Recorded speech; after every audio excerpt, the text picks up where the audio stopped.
নিছে আমার 10 ইউনিট দিছে আমার ঘর পারে চুরা লাইন লাগিয়ে রাখছে আরেকজন আমি কি দিতে হবে না কত টাকা দিয়ে কত দিছে কত টাকা দিয়ে কত দিছে আপনারে আমারে আমি কইছে তার মানে 2,500 টাকা কি মানে আমি এটা মনে করে র‍্যাঙ্ক কাছে দিয়ে গেছে পুরো আমার 13,000 টাকা দিছে আমি কবে না আমার 10 ইউনিট দিছে আজকে 5 দিন আমার দরকার নাই কি কথা নাকি মানে 1,500 আমার ঘুরে দিতে পাইছে চুরা লাইন লাগিয়ে রাখছে তারা এটা প্রতিবাদ করে না কি তারা খুব তারা ধরবে নাকি আমি দেব নাকি কি একটা কথা নাকি 1,000 টাকা 20 ইউনিট 10 ইউনিট দিছে 10 ইউনিট হ্যাঁ নাই আমার দরকার নাই মানে কি এখন কি কইতেছে তারা কি কইতেছে তারা এখন কি সান্ত্বনা দিছে আপনারা কি কইছে মানে এত কম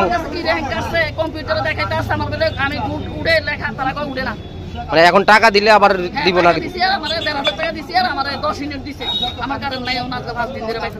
এই কালকে বললাম হরানি কিটা আগে তো আমরা ভালোই আছি 2-300 টাকা দিতাম আমরা পাইতাম অঙ্কে আমরা কি মরে মিষ্টি ভাত খাবো না কারণ মাসে কারেন্ট বিল আছে 280 300 মধ্যে টাকা করতে মাসে আমার এই মাসে বিল আছে 3368 টাকা আমি বলে এক মাসে 397 ইউনিট কারেন্ট ইউজ করছি একটা মানুষ ম্যাক্সিমাম 50 ইউনিট কারেন্ট ইউজ করে 397 ইউনিট পুরো এলাকা কারেন্ট ইউজ করে পুরো এলাকাতে তো 397 ইউনিট এক মাসে ইউজ করতে পারে না আমি 397 ইউনিট বলে আমি ইউজ করছি এক মাসে আমি একটা ফ্রিজ আছে তারপরে আমার একটা মোটর আছে আর ফ্যান বাস এতটুকু বাড়ি ঘরে ডোমেস্টিক লাইনে 380 টাকা কিভাবে বিল আসে 380 টাকা কেমন কি আইছেন কি কইছে তারা আইছে তারা কইছে তারা যে বিল করে এবারে কমে বিল করছে কমে কেন বিল করব